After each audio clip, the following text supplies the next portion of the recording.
Welcome back to the Step Brothers. I'm Wesley Clark here with Andrew Hyden. One last episode in the 2025 season. It has really come and gone, Andrew, but 10,000 players enter the portal. You got Indiana, Miami. We're going to go through all of that, but obviously a couple days away from the national championship. We'll get into that later. But how do you feel with, just the season has really just flown by for It college has. football? Well, yeah, I think that's funny because it's crazy how fast the regular season flies by. And then you get to the playoffs and it's like it feels like the longest thing ever, especially when your team's not in it. So, Yeah. they really need to figure out the schedule. Maybe that's more of an off-season topic, but yeah, it always flies by and then the off-season just feels like it takes forever, but I've been in off-season mode for months at this point, so And then you also mentioned how next year's national championship is pushed back. This whole scheduling thing has to be figured out with NCAA, especially with right. coaches not being even coaching their team in the playoffs. Right. And like I just said, 10,000 players in the portal. Majority of them have not found a home and will probably just be returning to the university that they were at. But it's just a disaster as a whole in college football. But still, Ohio State and Michigan, they're not in the offseason. Those guys, the coaches, players who are part of those programs, it is on season 24/7, especially for Kyle Whittingham and Ryan Day. Mm-hmm. So, but yeah, I mean, we'll go through Michigan and then we'll go through Ohio State and then, of course, hit on Miami, pretty much hosting Indiana, what can be the third straight Big Ten team. And if you see the map of the United States, Michigan, Ohio State, Indiana are connected. So that would be kind of interesting. Big Ten Kind of really cool. taking over with NCAA college football. Yeah. So let's get into Michigan. We'll just talk kind of how Kyle Whittingham has performed thus far. Obviously, a very tough situation for a new head coach to be put in when you are hired the day after Christmas and you got a bowl game coming up on New Year's Eve, and then you got the portal opening on the 2nd, right? And so there's a lot you got to do. You got to hire your staff. You got to see who you can get to stay at Michigan, and then you got to, figure out what holes you have on the roster. You got to do a lot of self-evaluation, and then you got to try and recruit those kids in the portal. So overall, I would say I've been very impressed with how Whittingham has handled this whole situation. I mean, he said in his initial press conference, which took place in Orlando right before the bowl game, he said, my number one priority is retention. And I think he's knocked it out of the park. I mean, especially on offense with, keeping Bryce Underwood and keeping Andrew Marsh, keeping Jordan Marshall, guys like that. Obviously, Justice Haynes goes to Georgia Tech for a whole bunch of money. So that's like one loss in the offense, I guess you could say. But really outside of, I would say the two biggest losses are probably Cole Sullivan, who's probably going to be our best linebacker next year. And then Jaden Sanders went to Notre Dame, who's a pretty good true freshman corner. But outside of that, like I would give him an absolute A+ in terms of retention. And obviously there was going to be some guys that leave, and there were quite a few guys that left, not all of them impact guys. Even without a coaching change, you're going to have guys that leave in the portal era. So I was impressed with not only him, but the NIL collective as well, just in terms of how they could keep our best players here. Because obviously there's good young core guys that we can build off of. So I want to talk about my favorite commits in this portal class. Now, obviously, I'm not including. Obviously, I'm really happy, like I said, with retention, and there were some guys like Zeke Berry, Jake Renera, Andrew Sprague, who entered the portal that came back to Michigan. I'm not going to talk about any of those guys because I feel like we're past retention at this point. We got to get to where we're going to fill out the rest of our roster. And so I want to start with this guy right here. Let me switch the angle a little bit, make it a little bigger. I guess you can't really see the name then. Can I go? I'm just going to go back to here. All right. J.J. Buchanan, tight end out of Utah, 6'3", 225. You can see number one tight end in the portal. This is kind of exactly what Michigan has been lacking. I know it was kind of what we had hoped Donovan McCulley would be this year, where you have a big body who can go up and catch make contested catches. I have written down here, J.J. Buchanan in terms of all Power 4 wide receivers and tight ends, he led in terms of true freshmen in contested catch rate. So this guy can go up and get it. He especially, a lot of his production came in the back half of the season. I believe there was another tight end at Utah who went down, and then he really just started to shine from there. So I know a lot of Utah fans were sad to see this one go. Also, I should mention that he's listed as a tight end here, but Michigan has him listed as a receiver. So when they made his official signing graphic, he's listed as a receiver. So I think he's going to fit maybe that kind of jumbo slot role that Colson Loveland fit a couple years ago. Maybe give you an option as another, X-type big body receiver. But I'm really excited about this one. This is probably my favorite one. And as soon as I was looking through the Utah roster for, potential players, this is one that caught my eye because he's just not the type of player that you see often. What do you think? Yeah, I mean, getting the number one player at a position is huge just in general. And I mean, looking at recent history, obviously Loveland comes to mind, but it seems like the tight end position for Michigan has been that number one threat for the in the receiving room. They've used that position, with McCarthy and now Bryce Underwood. It gets his guy, and that's huge for him because it just tight ends are an underrated position, especially if this guy can block. Yeah, and I think with him being listed as a receiver and Jason Beck saying he wants to run more 11, 10 personnel, so I think we're going to run a lot of lighter personnel sets, whereas you're used to seeing Michigan run 12, 13 personnel. So I think he's going to be less. I think he only had 10 snaps in line this year. So clearly, I think they figured out that he's better utilized as a pass catcher. Maybe if they want to, bulk him up a little bit and try to have him in line some more down the road, we can see that. But overall, I totally agree. Just that reliable kind of safety net that you talk about with tight ends in today's game, I think is super important and something we kind of lacked last year consistently. And then I want to move to another wide receiver, Jamie French Jr. from Texas. Now, you can see he's not very highly regarded as a transfer in the portal this year, but as a recruit, I mean, this guy had a ton of offers. He was a very coveted recruit. When you look at his kind of skill set, right, he's a very smooth mover, an elite route runner, really good at separating versus man coverage. And his hands, the biggest issue with Michigan's receiver this year was that they could not catch a cold. I mean, balls are just bouncing off their hands left and right. This guy should not have that problem. And the catches that this dude made on some of the tape that I was looking at, it is absolutely insane. And he doesn't. The one kind of knock on him as a recruit was that he doesn't really have that breakaway speed. I wouldn't call him an elite, in terms of track times and things like that, a super elite athlete in terms of just pure speed and straight line burst. But I said, super smooth mover. I think he's very similar to Andrew Marsh, who you saw the production of this year. They have very similar frames. So I'm really excited with both of these guys. It is clear that they took, they made the receiver room a priority. As we know, in the entire Sharon Moore era, and even before that, the national title team in 2023, we had Roman Wilson, but outside of that, not a ton of high-level receivers. And so I think they clearly saw that was a position of need, and I'm really happy with how they attacked it with these two. Yeah, based off kind of what you were saying here, he kind of reminds me of an Emeka Ibuka. Not the fastest guy on the field, but this guy, I like that comp a lot. Is an elite, route runner, and now who's having a successful NFL career, just like that as a rookie. But if you're not fast, it doesn't matter. If you can get separation from the corner, then all you gotta do is catch the ball now. That'd be huge for Michigan. Yeah, I like that comp a lot. I think that is very accurate. So I think and not only am I happy with the receivers that we have, but I also think they've kind of gone with a positionless model. I don't think you have one guy that kind of fits this clear mold, right? They're all kind of good athletes. JJ Buchanan's a great athlete. He's tall, athletic, and I think you're going to kind of see them all over the field, right? You'll see Jamie French in the slot. You'll see Marsh in the slot like he was at times this year.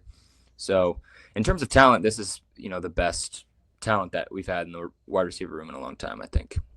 So moving over to the defense, this is maybe my favorite one of the entire class, Smith Snowden, cornerback from Utah. This guy is just as versatile as you could be as a football player.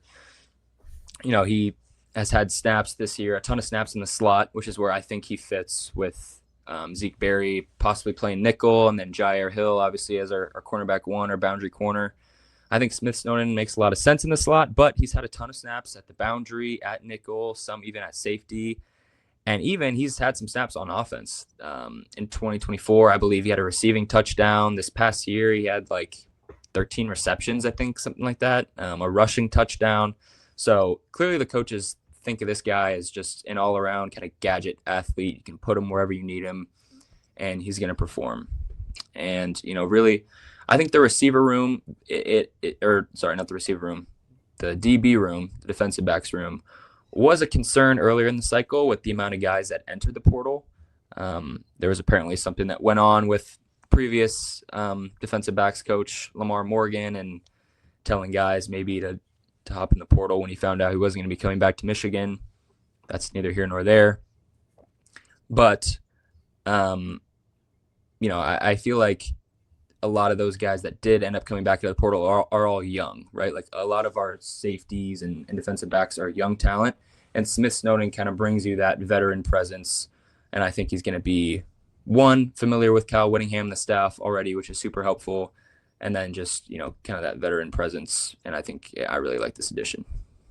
Yeah, I remember when we were doing the pre-show before the Michigan Ohio State game, and that you were really hitting on the young corners and the safety. And something that pops up in my head is, as prospect and as transfer, it's impressive that his rating has still stayed the same. I mean, this guy is good, and he's kept that going. You can see, obviously, and it helps when, like Kyle Whittingham, obviously coming from a successful program like Utah, which he helped build, and getting those two guys, especially him, who's just going to have a bunch of experience and will help the guys around him for sure. Yeah. And he's got, got elite speed. Like, he has taken returns for Utah before. That's something that I don't feel like a lot of our defensive backs have. So I think he brings a unique skill set, and I think he's going to be really good for us. So I'll kind of wrap up with some remaining positions of need. I'll keep this very short. I think linebackers is probably the most glaring need on the team still, right? Like, I don't think we have a true green dot Mike linebacker as of now. Nathaniel Owusu-Boateng was a true freshman last year. I have the feeling that he's going to be starting next year at the will spot. And then we have Chase Taylor and Troy Bowles, who are both also super young guys, but they took some meaningful snaps last year. So I trust that they're going to be ready to fill whatever role that is. And Max Alford, also a linebacker coming over from BYU, but I think he's more going to be suited for a depth role. At least that's kind of how I picture it. So I would like to still see them go after a true linebacker one. Obviously, that linebacker from Tennessee just withdrew his name from the draft a little bit earlier, and he's going to be entering the transfer portal. I forget what his name is off the top of my head, but that's the one I would like to see them go after. And outside of that, I mean, I think interior defensive line probably is the other one I would say. Ueda's coming back most likely. I don't know if that's been officially announced, but he is a guy that I feel like can make a jump going into his senior year. Trey Pierce is coming back, who is probably one of our best defensive tackles last year. And then Jonah Leah, who's a transfer from Utah, who's a little undersized but super explosive. So we'll see what kind of role he can fill. So overall, I feel fine about that. But if we could get another defensive tackle that could be a real game breaker, along with a true LB1, I would have absolutely no issue with this roster going forward. Yeah, I mean, it's huge. Like I said, getting someone like Kyle Whittingham, who's able to bring guys he's been producing already for several years, and coming over to Michigan, who with a young team, and you saw this year, especially in ranked games, and that experience, and definitely improved overall for sure. Getting these transfers, especially that corner, which to me, probably my favorite out of the three that you showed us. Yeah, I'm very excited because I think I am the most confident that I know what I'm going to get out of him and how he's going to fit. So, and then this you just kind of reminded me. The thing that I keep going back on is no matter who we have on the roster, which I am happy with the roster that's been built so far. If we could add a linebacker and maybe some defensive tackles, then I would feel even better about it. But as it stands, I feel much better going into this next year with the staff that we had compared to the staff that we would have had under Sharon Moore. I think that no matter who we have, the staff that we have has been put in place for 2026 is much more poised to put good game plans together and to get the best out of their guys. And so that's what excites me the most. Yeah. Is it? All right. So nothing else there. Okay. All right. So that is kind of where we stand. Or what? You got more? No, go ahead. I just was going to wrap up. That's where we kind of stand with Michigan in the transfer portal.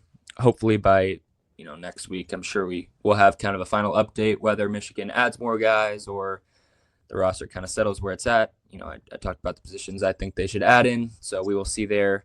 Let's move over to Ohio State. I know we got quite a few high-level guys going into the draft.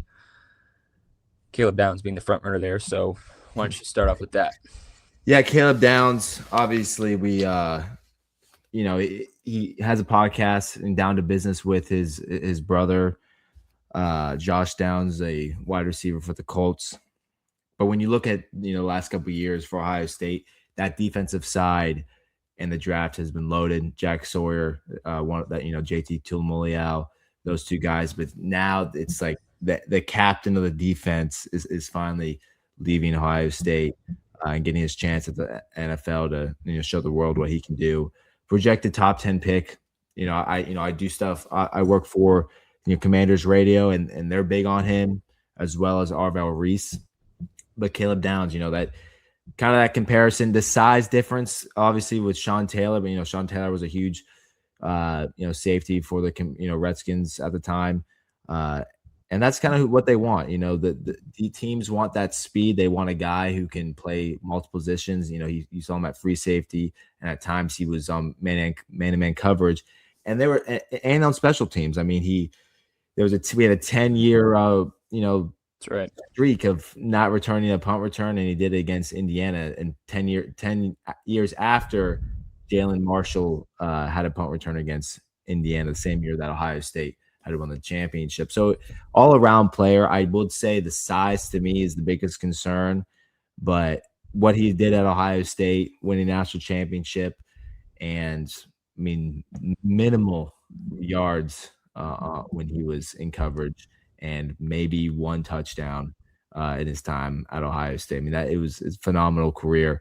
Obviously, coming from Alabama, left the Crimson Tide after Nick Saban retired, and Ohio State was his number 2. He wanted to play for Ryan Day, but Nick Saban, obviously the legend, he picked coming out of high school, and then he went to Ohio State and won a national championship. So a lot of greats have worn number 2 at Ohio State, and Mecca Buka, Mike Doss, just a long list. Chase Young, and Caleb Downs is now up there with that number. Ohio State doesn't retire numbers, but he's going to be remembered for a long time, especially what he did last year for Ohio State. And he was in with Jim Knowles last year in his scheme, and then going to Matt Patricia, and the success that he had in 2 schemes is something that NFL teams definitely have noticed, that he can play anywhere on the field, and gonna be missed for sure. But good luck to him. I am glad that he's going to the draft and not coming back. To be honest with you, there's no need to come back and get hurt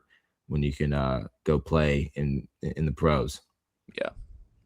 No, we just talked about versatility with Smith Snowden at Michigan. Like, Caleb Downs is the prototype of a versatile player. He can cover. He's one of the best open field tacklers I've ever seen.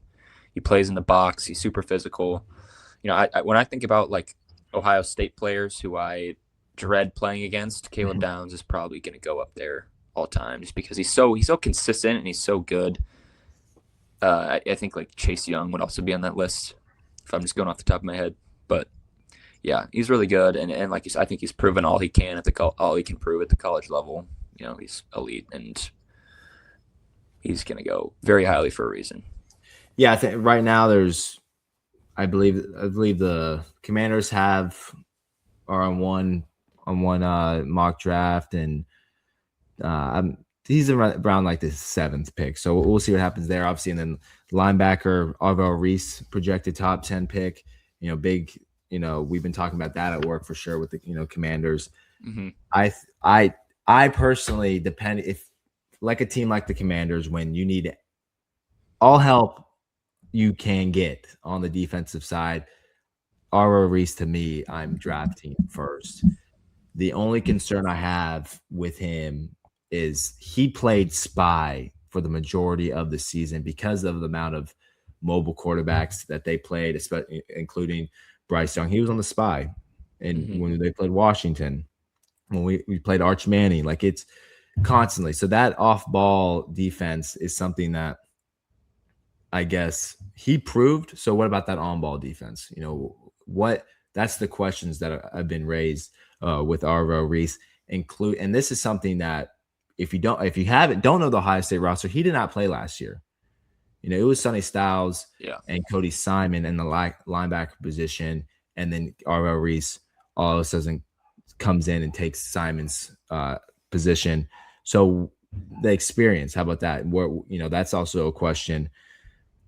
For a while during the season, I was kind of wondering if he would come back like Sonny Styles did, but because he's a top 10 pick, you're going to get a lot of money just doing that, and you're probably going to get around 6 or 7 coming back from going to Ohio State. But that signing deal, that signing bonus, going as a top 10 is probably like 20 million at this point. I'm assuming. So he's a big hole to fill. They've been doing that with the transfer portal, and then obviously wide receiver Carnell Tate. He's projected number 6 right now to the Browns. Just another wide receiver coming out of Ohio State. I believe it's number 6 in the last 5 years. Just with obviously Brian Hartline, who is now gone at South Florida, but great career there. He was never wide receiver 1, and I don't think he really cared because he had 1,000-yard seasons, and he knew he was going to be able to. If he stayed at Ohio State, he knows he's going to be a first-round pick, especially as a wide receiver.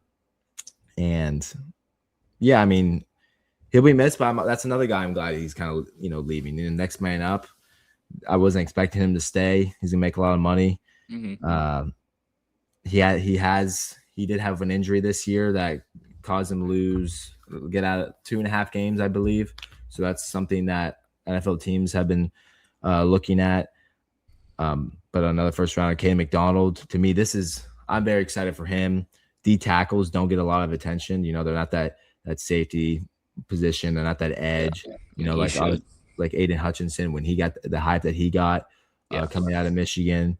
K. McDonald is that guy. Like he's gonna be a late first rounder. I'd love the Texans to get him, but they got to focus on the old line, not the defense. But whoever gets K. McDonald is getting a dude who's a wall. That dude's a problem. There's several times in the season just highlights him just running through defenders, O linemen, and getting to the quarterback, causing sacks and fumbles. So he's been great. He started last year in the national championship team, and he's gonna. To me, that he's no question. If I had to pick a Hall of Famer, honestly, or a guy who's gonna be in the Pro Bowl next, I know the Pro Bowl doesn't matter as much in the NFL, but if I had to pick a Pro Bowler next year, it'd be K. McDonald. I think he's ready now, and you could put him in a defense. And the last guy, to me, I really questioned it. And I guess, it was, at times it was good to have him. And there was a touchdown that was missed in the quarterfinals that he could have had, but Julian saying missing, that's Max Clare. He is declared for the draft. I have not seen him on any draft boards. Did he have more eligibility? Yes, he did. He did have one more year. And 3rd rounder, I'm assuming he's going to be. I think he can be good. I don't think he'll be like a Dalton Schultz. He'll just be kind of a regular guy in that. Maybe he should have came back. I do think he should have come back, and he would have got good money, and just like he's like that Sonny Styles.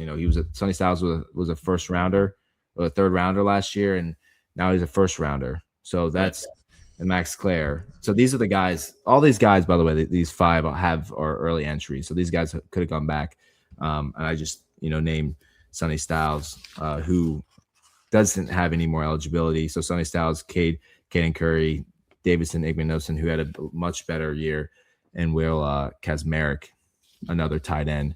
Kazmarek got a lot of time. He transferred from Ohio, and he kind of took that tight end one position away from Max Clare, who's that high transfer prospect coming from Purdue. Right. So those four, including Sonny Styles, who's also going to be a first rounder.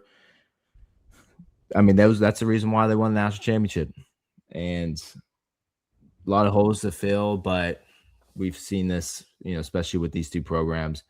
It's not a rebuild; it's a reload, especially now with the portal. And that's the one thing about the transfer portal. It provides teams opportunity to get guys with experience, like you talked about with the corner coming from Utah, and Ohio State's doing that now with the portal. But before I kind of get into the portal, obviously I mentioned Brian Hartline is gone. Ohio State hires their new wide receiver coach, Cortez Hankton, coming from LSU. LSU's kind of been a big topic of being wide receiver U. I don't agree with that. I know they have two very good wide receivers who make a bunch of money, but he's coming into a factory, with Ohio State. And maybe that's some of the reasons why that some of the wide receivers have transferred out. I know CJ Hicks, Mylan Graham's going to Notre Dame, but Bryson Rogers is following Brian Hartline to USF. He said 10 years down south in the SEC. And I think he'll be successful. Ohio State for a long time has had historically known for their wide receivers, Chris Carter, who's a Hall of Famer, David Boston, Terry McLaurin. That was before Hartline was, the wide receiver coach. I believe he was a volunteer at the time. So Ohio State's been that school, in a school like Ohio State, just like, Michigan and South Carolina, USC, not South Carolina. They're always going to produce top talent. And that's why, if you're a college fan, and this is big, and this is something I learned when I was a kid, because obviously when you're a kid, you kind of look up to the players that you're seeing every single week. And for me, that was college. When I was growing up, they leave. They're only there for so long. And I think that's such a bummer with the transfer portal, because I remember even less now. Exactly. And I remember when JSN was getting recruited. I remember when Terry McLaurin got recruited, and KJ Hill as well, Paris Campbell, like that trio that played together. Yeah. But now it's done. And it's too bad that those kids when I was a kid, the kids now, like they don't have that. They don't, the guys who care, and they're on Twitter, as a 13-year-old looking up who Ohio State and Michigan are going to get from high school. And that's no more, because these kids are going to maybe Ohio and transferring into Ohio State, or they're going to, if they go to Ohio State, they're leaving for Tennessee the next year. So it's too bad that has the landscape of college football has completely changed. And I guess the one thing to keep in mind, it's always been about the program. It's not about the players on the field. Yeah. And it's very different from the NFL. You're rooting for at times you're rooting for a player, but for college specifically, this is a program. This is not about an individual. Yeah. And that's the one thing that you got to keep in mind, that, when you're talking about the transfer portal, it's upsetting. I mean, 10,000 student athletes we're planning on going to another university.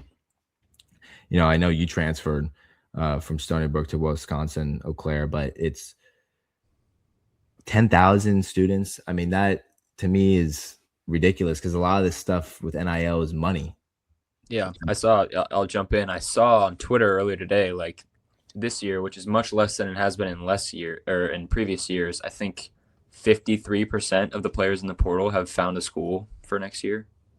So like half of these kids are just going to have nowhere to go. Like maybe they'll be able to walk on somewhere, but I mean, it's a broken system. I know, and I know a lot of them obviously are, like a Devin Brown situation where he's leaving Cal to go play at Weber State because he wants to play. I get that, and that is I would do the same thing. Like go play for a low D1 school because this is it. Like he's done after this year. He'll be how it should be for Devin Brown. He should be done with eligibility, and he wasn't injured. He wasn't there during COVID. He has his 4 years, and he played at Ohio State, and that should have been, and that should have been in one of his years. But I don't know with NIL. I know several quarterbacks. UVA, I'm blanking on his name, came from North Texas. He's asking for a 7th year. Morris, Chandler Morris. He's asking for a 7th year and trying to sue NCAA for a 7th year. I mean, these guys, and we'll get into how I feel about Indiana and how we're both younger than the average age of that team. Yeah. I find that ridiculous.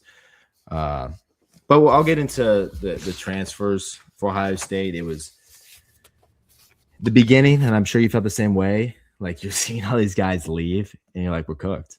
We're ass. It's over. I'm watching Indiana and Texas Tech sign every defensive lineman in the portal, and we're just losing everybody. That's how it felt. I mean, that's really how it felt, especially on the offensive side, especially in the wide receiver room. Like I said, for Ohio State, Hartline goes to USF. He's making $3.5 million, which I believe is the most in the group of 6, a group of 5. It's a lot of money, but it's I mean, I know a lot of people are upset because he would have made, I think he would have made $3 million for Ohio State last year, but he wants to be a head coach. I think that there's a couple of things that I wish he would have done different, the transition over to USF, but good luck to Bryson Rogers and CJ Hicks, both 5 and 4 stars. But the first one is Kwa Rashaw, and this is another Alabama guy. Obviously, Seth McLaughlin, Julian Sain, the quarterback for Ohio State, and the guy that we just hit on, Caleb Downs, all came from Alabama. But this guy right here was with Alabama for 2 years, and you can see that as a prospect, he was high. I mean, he was almost a 5-star, 8th in Alabama, 64th nationally. Kind of kept that same edge overall with the 63, and not edge 9, the same thing. Ohio State's losing Caden Curry, and Caden Curry was a very solid player. I mean, he will get drafted third or 4th round, and was he a senior? Yes, he was. Yeah. Oh, I didn't even know that. Yeah, and so you're kind of getting that same thing here. You're not getting that Chase Young, but you're getting a guy who's going to make a difference. Productive, yeah. Exactly, production. And you needed him with Caden Curry gone, and you got your guy and his buddy. And these guys have played high school, played at Alabama together, and now we're going to Ohio State. And that's James Smith. And this guy is going to be just filling that hole with Caden McDonald. I mean, this guy, I'm assuming this guy is going to be probably day 1 draft pick after he's done with college. That's what they're saying right now for him. Has done very well at Alabama. You can go watch those highlights all over Twitter. Kind of just a little bit less experience than Cam McDonald, but obviously he's younger. You can see that D line rank is 1 in the transfer portal. He's a little bit lighter too, a little bit different build, right? Yes, he is. But he's also, what I have seen from those highlights is he seems a little quicker. He's kind of like an edge D-line mix where those guys are a little bit more athletic. That's what I see from this guy. So very excited for that. This is one of those additions where I was like, okay, you're losing, Aaron Scott Jr. and Bryce West, but you're getting James Smith, who is going to be better than get more production than you were at those plug two and guys. play. Exactly. That's exactly what it is for those 2 guys. Then there's the tight end. You also had a tight end. Ohio State had a tight end. This is going to be the guy that's filling the hole with Kaz Merrick, I guess Max Clare. I've seen surprisingly good things from this guy, Hunter Welsing. Apparently he's a really good blocker, and Ohio State has Jelani Thurman, who entered the transfer portal, he was their blocking tight end. And, you see a lot of plays that Ohio State run, especially on around like third and four, which they struggled this year. This guy is elite at that, of the blocking and sneaking away from, the D lineman and, being in coverage. So that's what Ohio State needed on third downs, and they're getting their guy and filling a big hole for that. But, I mean, there's so many transfers, 16 for Ohio State, and there we go.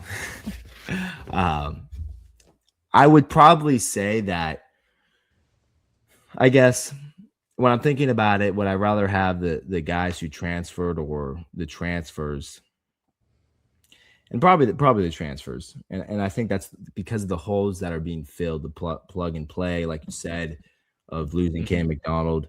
They have 4 guys in the secondary: Earl Little Jr. from Florida State, Terry Moore, who was one of the best safeties in college football and then got hurt and had to sit out a year, essentially. Cam Calhoun, I know he was at Michigan for a little bit.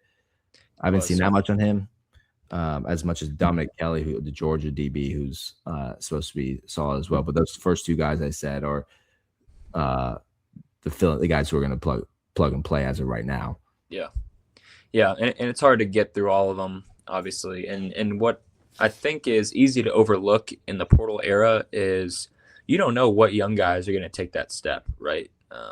Especially for Michigan with a new staff, like you don't know what they're seeing. You don't know how a kid that maybe didn't fit as well in the previous system is going to shine in the new system, right? Like there's kids that are in these rooms that really only the coaches know. Like they see them in practice and they know like this kid's going to be something special, right? And so we just have no idea really from the outside who that's going to be. I can try to guess with some of our young guys. Like there's been a lot of young talent put onto the Michigan roster these past couple of years, but and like you kind of mentioned, like you might never get to see the chance when those kids leave after their true freshman year, right? So, but yeah, so I'm excited to see how it plays out. But obviously, yeah, I think both of us, I'm speaking for you here, but like you just said, I think both of us are happy with how the portal has played out so far. Maybe with like a couple more additions in key spots. But yeah, for sure. And I think Quincy Porter, to me, losing him, the 5-star wide receiver, he was a true freshman. To me, that doesn't make any sense why he would leave Ohio State. And I know why, because I was told from someone who is on the inside, and had to do with money, because he was mad that Chris Henry Jr. was making more money. They went all out for him because Oregon was trying to flip him, and he was upset about that. So if you don't want to compete, then you can leave, because that's what Ohio State's program is about. Nobody wants to be around mediocrity at Ohio State. That's why they win national championships. Sorry, go ahead. No, I was just kind of wrapping up. James Smith it's like you said, like it's going to be my favorite addition in the transfer portal. With his strength and agility in that D lineman spot, taking over Caden McDonald's position. I have high expectations for him, and I'm sure people in Columbus will learn his name quickly. Yeah, and I think just to wrap up, kind of a portal idea, or just kind of a portal statement in general, right? Like the top programs are fighting hard to make sure that it's still about the name on the front, right? It's still about the logo, it's still about the brand, the program, like you said. It's not about the individual players. And in some of these other programs where it feels like it's become a lot more individual centric, right? Like these players get into NIL disputes. You've seen what's happening at Ole Miss right now with their player contracts, things like that. But like in Ohio State and Michigan, like I think it's very important to both of these programs, to both of these staffs, that it is still about the program first, right? Like as Kyle Whittingham said in his first program, like we will not become you, you will become us. And that's how it should be. And that's how it's been since Bo and Woody were going after it. And now Kyle and Ryan Day going after it. So it's not going to change, and it definitely shouldn't. And I think NCAA has got to wrap their mind around that and fix at least parts of this, because right now it's just a disaster. I mean, It's not sustainable. I mean, this money's not infinite. It's not recycled. That's right. I mean, the land will dry, and it's just it's not a matter if it will happen. It's a matter of when. Yeah. And we're just a few years into this. 2021 is when it first started, and it is already has they overcorrected. Obviously players were not getting compensated, but this is a complete overcorrection of just letting a free for all in free agency. I mean, the last time that something like this happened was back in ancient time when Major League Baseball started and everyone was a free agent after every single year, and they had to change that quickly. They had to get agreements, player association, because it was a disaster. Yeah. And now same thing. They don't have a salary cap. You're now seeing, relating this back to baseball, you see Kyle Tucker signing with the Dodgers, Edwin Diaz signing with Dodgers. I mean, Dodgers have a combined, let's see, I have this stat written on my phone. The 2026 payroll for the Dodgers is $429. That is the Marlins, White Sox, Nats, Guardians, Rays, Cardinals combined is the same, is less than that. That is happening with college football. These huge schools are. They said that this was going to level the playing field, and maybe it has. I think it is in the short term, but long term, I think it's going to do the opposite. It'll just favor different schools than it did before. It did. Exactly. And this has not come out to what they thought it was going to be. There's no way that NCAA was, if they saw this, say, this is what it's going to look like in 4 years, we're going to be okay with this. I mean, every single year, they're just breaking the record of amount of people in the transfer portal. Yeah, and the prices only get higher too. I mean, I remember when people were making fun of Ohio State for that 2024 roster when it was like $20 million or something. I know Michigan's roster for 2026 is like upwards of 40. Like it's double that already.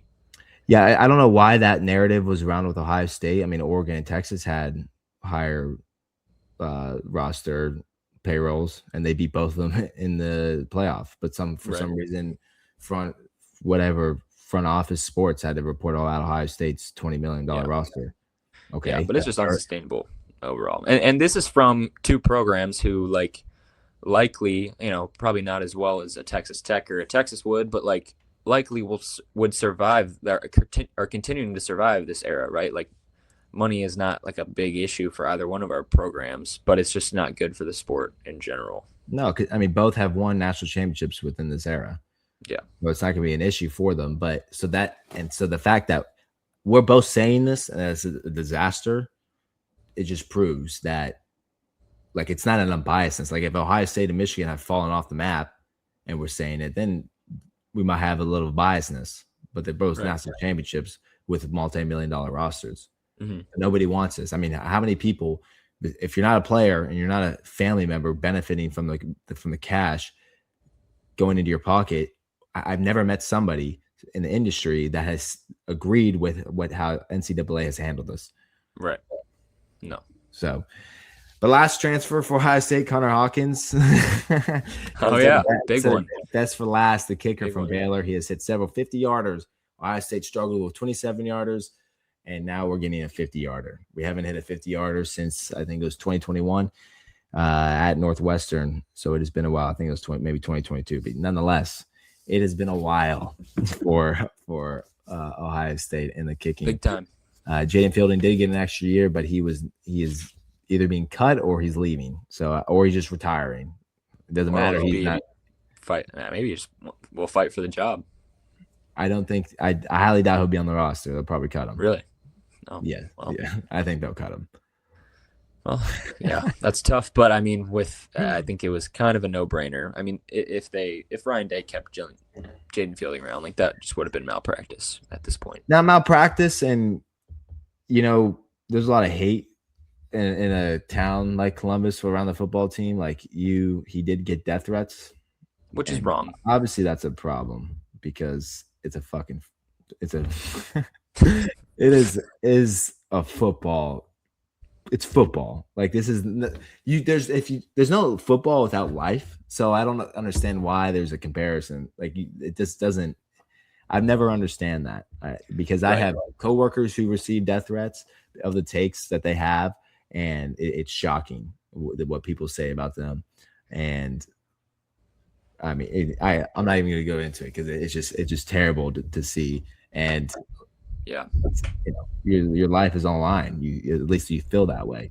Right. But when, like in any job, when you're bad at that job, you eventually will lose that job. So anyway, we can go into the last game. I'll just say that it's sad for me, as the past 2 years, Jaden Fielding, like we talk about watching our favorite players. I think Jaden Fielding was probably my favorite Michigan player these past 2 years. So that's going to be hard to see him go. But I'll move on. It's too bad. It's too bad. He maybe get into the Canadian League, something. I don't know. You maybe see Johnny Manziel up there. Yeah. But we can get into the last game of the 2025 season. It's too bad that we're not going against each other on this one. But I said I'd make a pick. By the end of this show, and I'm still going through it. But obviously, Indiana traveling 1,100 miles to go play the University of Miami, who is traveling 0. They're playing at their home stadium. And they'll be traveling some, like they do every home game. I guess that's true. It is 45 minutes away from campus. That's why nobody goes to games. They have no fan base. We'll be at this one. So tickets are around $3,000. That's the price. They were $4,000. Yeah, they were $4,000 when the tickets first hit the market.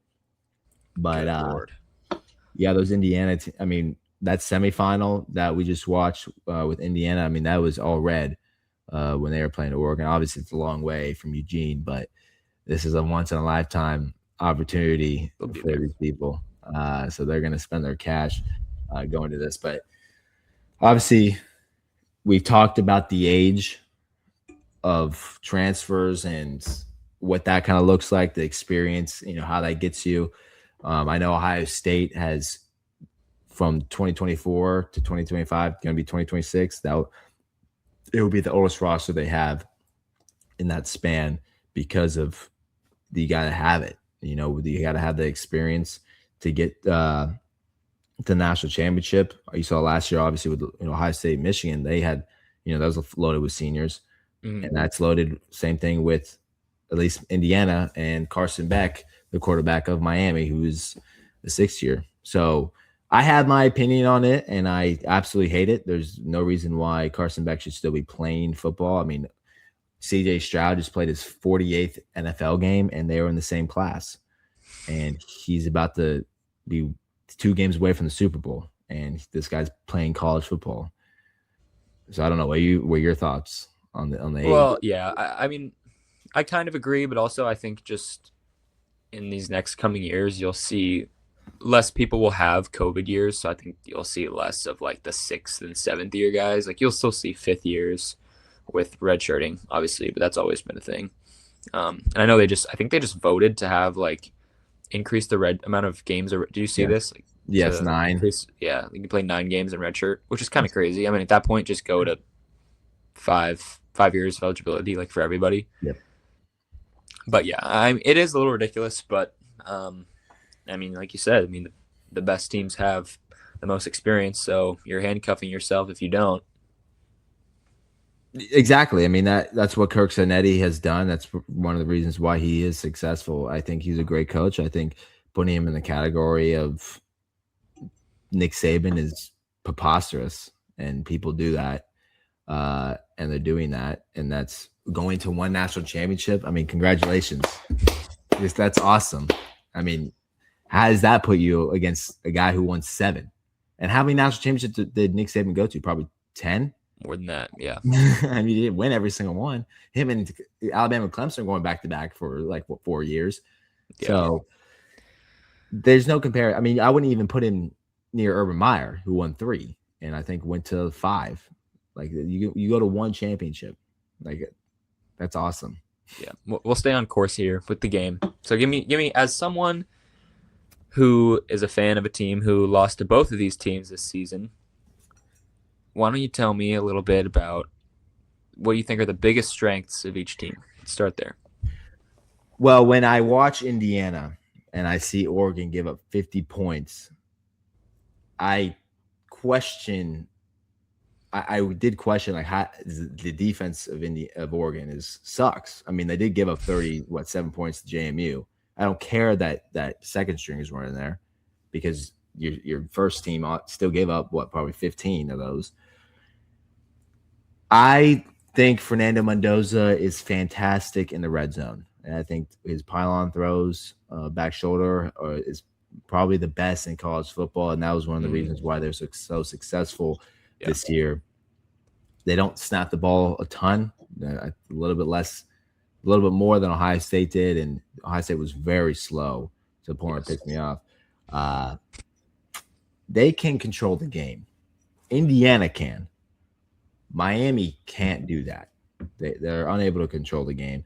Miami team, no, I do not. I think Miami has to go more of a fast pace like Ole Miss did, and that's why Ole Miss was successful against especially Georgia. Because Miami fed off of the mistakes of Ohio State and somewhat of Indiana. They did hold them to what would have been 13 points if Fielding would have made a 27-yarder. So if Indiana still wins that game, they still only give up 13 points probably to Ohio State. Miami, I do think that Carson, this is going to help with having Carson Beck, snapping, being quarterback. I think he is a lot more experienced than Mendoza. I would not be surprised if Beck has a better game than Mendoza as a whole. Interesting take. I like it though. I mean he's played in bigger games. He has played in bigger games, and he's lost big games. He's lost against terrible teams. Not terrible, but SMU's not very good. They're mid. Won 8 games. Lost to Louisville, who's ranked a little bit. So they can definitely have their mistakes. And that's why I think if Indiana shuts down Mark Fletcher, then that's an issue. But that is completely separate from Mendoza and Beck, when I think Beck is going to have the edge. But obviously as a whole, with Malachi Toney and Fletcher, can they get explosive against that Indiana defense? Yeah, I think the Miami offense very much depends on the success of the run game. Clearly, I mean, they have playmakers like Malachi Toney and Daniels out there, but their passing game relies a ton on play action.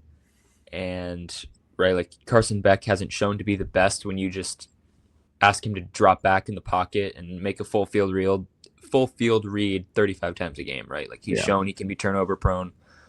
So they absolutely have to get the run game going, and I think that's something they can do against this Indiana defense. I know they're really solid against the run, but I think they can have some success, at least enough to set up the rest of their offense. Now, you mentioned turnovers. Miami has not been super turnover prone in the playoffs, but throughout the regular season they were. We've seen what happened to Oregon, where pick 6 on the very first play of the game. There was another play. I can't remember if it was special teams, something where it set a block punt, set Indiana up inside the 10. It was a fumble. He hit his right. Moore hit his running back. That's right. That's what it was. Yeah. So things like that. I think Indiana is just too solid, like too sound. They don't shoot themselves in the foot. If Miami makes a couple of key mistakes, right? Like if Miami loses the turnover battle, I don't feel good about them winning. Yeah, they're not going to win. They have to control time of possession. They have to not turn the ball over, which is tough because those are things that Indiana excels at. So there's a reason that Indiana is favored. But I definitely think that Miami has a path in this game. They do have a path, and that is Mark Fletcher. And I am concerned for Malachi Toney. He had 2 fumbles against Ohio State that somehow he was able to recover both. That especially one where he was with Caleb Downs and it bounces right back. Basically dribbled it. He did dribble it. That's going to be a problem because that's not going to happen every single time with a football. So if he fumbles, which he did also against A&M, then they're going to lose the game. Right? Like they can't really turn the ball over. I think a defensive stop for Miami, they're going to be it's needed, like a turnover or turnover on downs. That I even count that because they are 8.5 underdogs, which is a lot, which is a It's a lot of ton. points. And then, like you said, Indiana they're stout. Like they're on the ball 24/7 during the game. Like they do not make mistakes. They fill holes. I mean, like Bo Jackson couldn't do much. I think that you can. The reason why I am confident in Carson Beck is because he's going to be put pressure. He's going to have pressure on him, and I think with his experience, he can succeed in that situation because the Indiana corners, to me, is where you can beat them. It's not that D line. Right. Yeah. So, I wonder how much they get to like some of those outside runs, right? Like a jet touch pass to Tony, things like that. Read option with Beck. I wonder how much they get to some of that misdirection. I know Shannon Dawson likes to get to a lot of that kind of stuff, rather than just trying to run it through the tackles, which, obviously Indiana is very good against. yeah, and Tony and Fletcher are both 1,000-yard season for both of them. Mm-hmm. Omar Cooper, I believe he might have hit the 1,000-yard mark during the playoffs, but obviously with Ohio State and Michigan, watching another Big Ten team in the playoffs, the question is, I do think Indiana is going to win. I believe that they are the best team this year, and maybe not the best players, but best complete team actually is how I'm going to put it. Obviously, it helps with experience. It helps when your quarterback throws for 41 touchdowns and only 6 interceptions. Huge growth from him coming to, leaving Cal. I do think Indiana wins the game. The question is, do I want it to happen? And it's tough because you might have to answer. If you have the answer, then you can say it and give me time to think about it. No. Okay. I do not want Indiana to win. I'm not on this, Cinderella story. That's great. Yeah, I don't really care. I was all in on it when they were playing Alabama, but now I'm like, you know what? No, you got to go. If you want to be a part of this, right? If you want to be a part of college football, which a lot of these Indiana fans were not until recently, let's be honest, which is fine. We know you're new here, but you got to experience the dagger. You got to experience the Noah Ruggles. You got to experience the Michigan against TCU in 2022, right? Like you got to earn your bearings. So Miami has been there. They were in the national championship in 2002. They did lose to Ohio State, but they won it the year before. Went to back-to-back national championships. They have had terrible seasons between that, and they're finally back to the mountaintop and trying to get in college football. It's tough. It's just I don't know, because I want the Big Ten to succeed, because of my hate of the SEC. But when I see when you put Indiana, is this the best team of all time? I'm like, you're talking about the parity of college football. It's a level playing field compared to what it used to be. You put 2019 Clemson, LSU, Ohio State against this Indiana team. This is probably 34-7 against either of those teams. Yeah. There's no way in hell that they score against those teams. Or, I mean, they would give up a ton. You're talking about that LSU team with Burrow and Justin Jefferson, Jamar Chase, and then you against Ohio State, Denzel Ward, Chase Young, and then Justin Fields, Garrett Wilson. There's no way that they are in the top 5 greatest football teams of all time. Well, the fact that it even is Indiana and they're even in this position should show you that it's because of the amount of parity in college football, right? Like there are no real super teams anymore. So you put 2020 Alabama on the field with Indiana, I don't think they fare very well. No, they do not. It's fine. Like it's a different, It is. It's not the same. Like, do I want them to win? Yeah, wow, I didn't think you'd be thinking this hard on this. I'm a firm no. It didn't take me long. But what exactly was it? A tweet that you saw? Was it someone that you were talking about that made you say, I can't have Indiana to win? Because to me, when I look at Miami, it's like I'm not scared of IU recruiting. They have struggled. They continue to still struggle with on the portal though. Yeah, I know, but last West Ole for Miss. sure. Look what Ole Miss. They had a great portal. Where are they? They're not in the championship. Semifinal. I mean, Yeah, I know, but this is a 1 year thing for Ole Miss. I highly doubt maybe. that they'll get back to where they were this year. I don't know. I don't know that I could confidently say that as of right now. I would Okay, agree with you, but I can't like confidently nonetheless, say I wouldn't say that about Indiana either. I'll actually say that's actually an interesting question. but Miami has more money. But go. Yeah. Well, not if Mark Cuban's involved. I think I saw this TikTok. It was like at the Rose Bowl, where is this Indiana fan doing like the Michael Irvin belt thing against a wall. Have you seen that? I have seen Michael Irvin do Yeah, yeah. But like BTA. it was an Indiana fan, like just some regular dude. Like no shade to that Oh, guy. oh. Are you sure that was the Rose Bowl? I thought that was against Oregon. Maybe could have been. It was Don't because know. I think it was a dorm. He wasn't the. I don't know. I'm not. Never mind. I don't care. The fact that like I'm just like no, this is not how it's supposed to be. Did he You look don't get kind to of? have you don't you go 3-9 in 2023. You don't get this. Was he quirky looking? What? Was the Indiana guy, kind of weird looking? I don't know. I guess. I mean, he's maybe a little overweight. I mean, Like I think his shirt was off.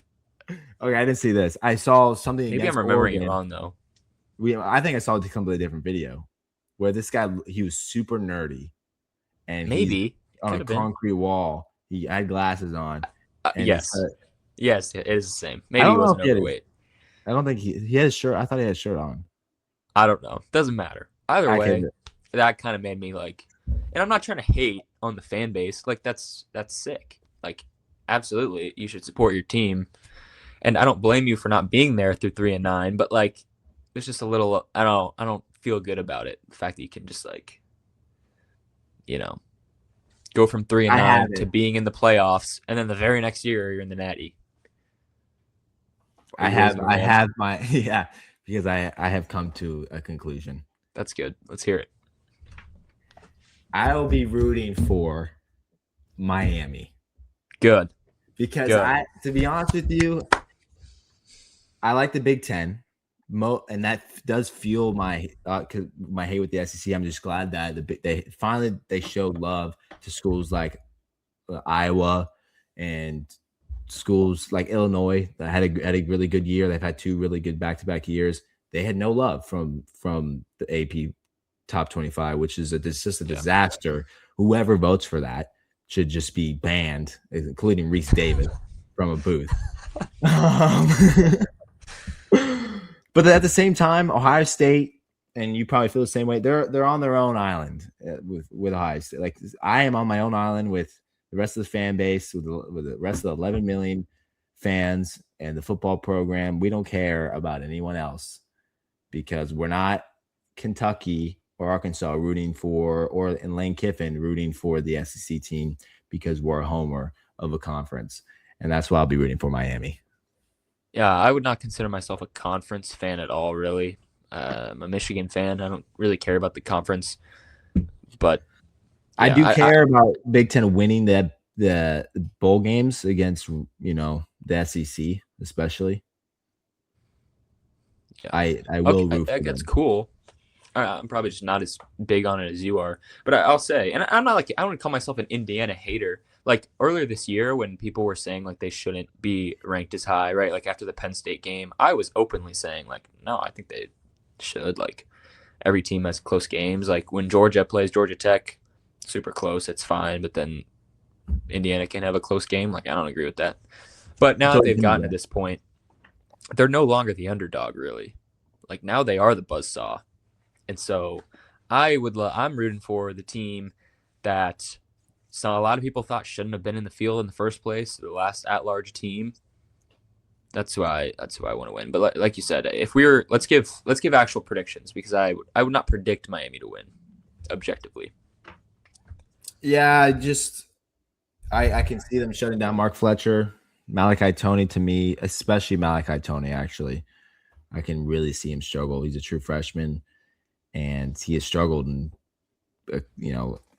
keeping the ball in his hand the last 2 games, like the first 2 games, the playoff. I think they make a crucial mistake. not a crucial mistake. I think that Indiana makes them make a mistake because of just whether that's a turnover on downs at midfield or that's an interception just, in the second, third quarter. So I'll go Indiana winning 29, Miami 17. Yeah, I'm gonna go similar. I had Indiana 31, Miami 20. All right. But I could also I could see this being like a TCU Georgia type of game. I mean, But I like think Miami's really good on defense, so maybe not. I don't know. I just feel like I feel they do how I Ruben did. Green. I feel how I do about Indiana, like I did about Ohio State last year going in the national championship. Like this team's just on a tear. Like forget what you saw, forget the logo. Obviously, Ohio State's logo, it's a little different, but forget the logo. Like just looking at what they've done, right? Destroying Oregon on their way to the national championship, both teams. I feel. I feel like it's Yeah. I mean, I believe that this was around the same spread from last year. I think it was. Is I it? think it was. Yeah, Ohio State's covered it. They won by 11. I mean, I can see the same thing, but I mean, Ohio State was up by a ton in that game, and they had scored 2 back-to-back Yeah. touchdowns. Yeah. But just wasn't enough. Yeah, I mean, I can see Miami having good plays and having a drive, the same way that Oregon did right after Moore threw the interception. But the consistency of Indiana is unmatched right now. Right. I am biased because I do think they get way too much credit winning that Big Ten championship game. But that's just that not as a whole of like being good. I think it's the comparison of Ohio State, Indiana. I think saying that Indiana was clearly better, I highly disagree with that. That's fair.